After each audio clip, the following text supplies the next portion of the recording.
Okay, whatever, anyway, gameranx presents 10 facts about the Halo series you probably didn't know. The Halo series is arguably one of the Xbox's best game franchises. There's tons of Halo fans, including us, and we got a ton of info. So let's get started off with number 10.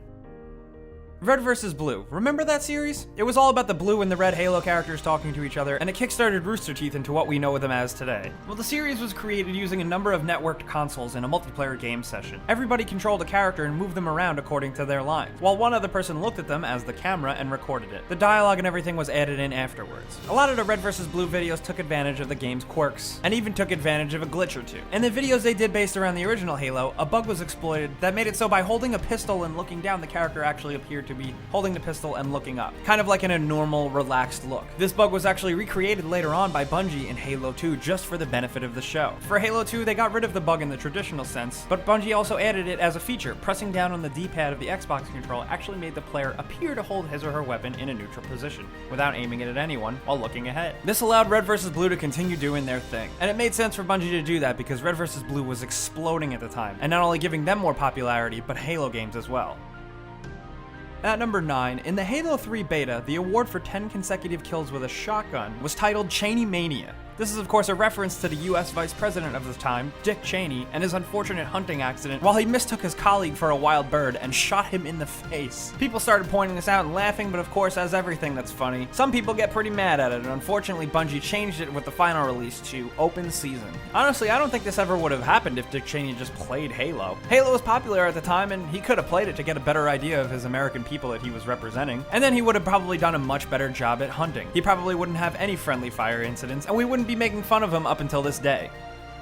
And at number 8, here's a weird little fact. In the 3 years of development of Halo 3, the Bungie development team consumed 20,000 pounds of pizza, 1,000 pounds of bananas, and 24,000 gallons of soda. Now that does sound like a massive amount of pizza and soda, but when you break it down over 3 years, it's kind of a normal amount. That being said, it does seem to be a bit above average. That is a lot of pizza. If you break it down, a pizza weighs about 3 pounds, has 8 slices, so that's like about 52,000 slices, right? So for a team of around 350 people over 3 years, that's about a slice a week for everyone. So that's still a lot of pizza. That's a pretty ideal amount of pizza, having a pizza at least once a week. So good on Bungie. Halo 3, fueled by pizza. And if you don't think that's an important fact, I disagree with you because pizza is one of the most important things in the entire world. At number 7, the Master Chief voice actor Steve Downes was a longtime morning radio DJ in Chicago and Los Angeles, dating all the way back to the mid-1980s. He was best known for his evening broadcast at KLOS. He retired in February 2015, but still voices Master Chief to this day, because goddamn is that an awesome, perfect voice. I wish I could have listened to Master Chief on the radio on my way to work. At number 6, you guys probably all know about that ill-fated live-action big-budget Halo movie that they were working on in the early 2000s. Yes, of course, I know you guys like to frequently point out to me that there is technically a Halo movie, and it really is nothing compared to what they were working on and the people involved. Peter Jackson, the director of the Lord of the Rings and Hobbit trilogies, was originally signed on to work on Halo. Things were moving along, scripts were being developed, money was being thrown around, and a little-known South African director caught the eye of Peter Jackson. His name was Neil Blomkamp, and he was attached to direct the Halo movie around 2001. Unfortunately, this feature film eventually fell through, to all of our dismay, but Peter Jackson as a producer reportedly went to Blomkamp and offered him $30 million to make whatever he wanted. The result was District 9, the awesome faux documentary science fiction movie set in the near future, and it was totally awesome, so in a way, Halo is responsible for District 9. Thanks, Halo.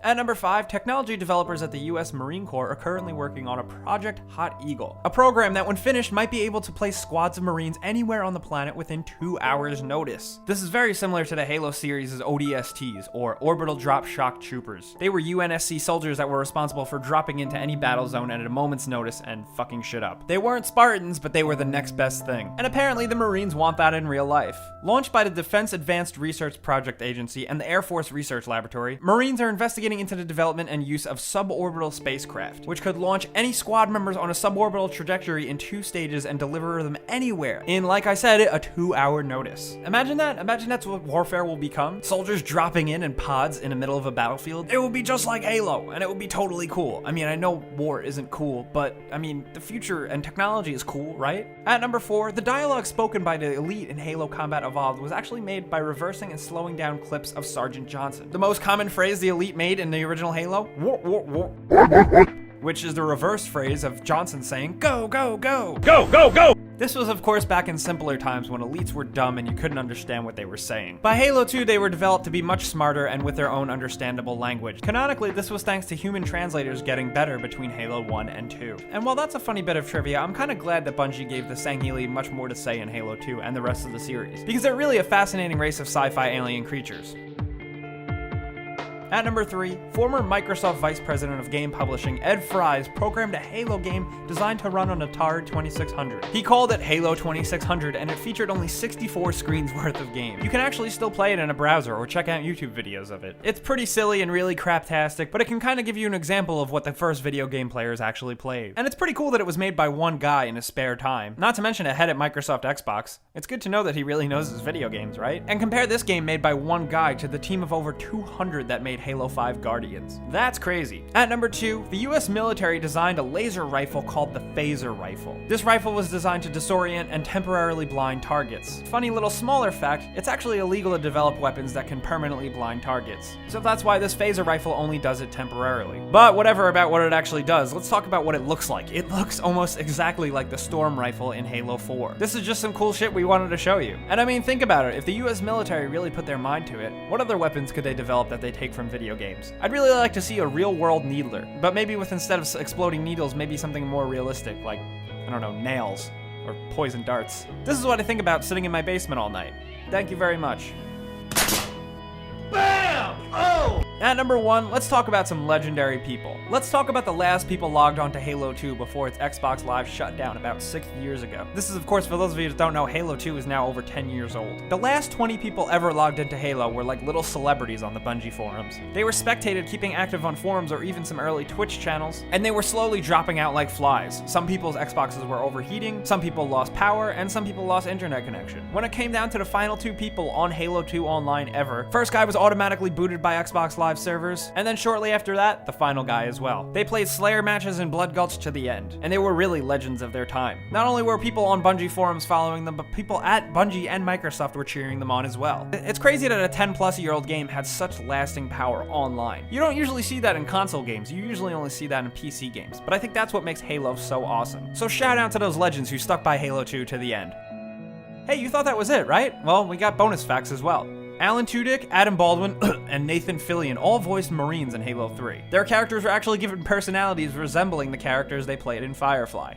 The original Halo in its early stages was actually a third-person Mac game. This first Halo was also supposed to originally have 25 levels rather than 10. Mac as Bungie's first platform for Halo made sense because Marathon was on Mac, and Marathon was totally awesome. This is of course up until 2000 when Microsoft swooped in and bought Bungie. They made it an exclusive for Xbox, and the rest was history. So guys, those were over 10 facts about the Halo series that we thought you should know. What do you think about these? And do you have any other interesting facts about the Halo series? Let's talk about them down in the comments. If you did have a good time with this video and maybe learned a thing or two, click the like button. It really helps us out and we totally appreciate it, for real. But the best thing you can do is subscribe if you're new because we put out videos like this every single day and you can learn a thing or two about games. But as always, thanks for watching and we'll see you guys next time.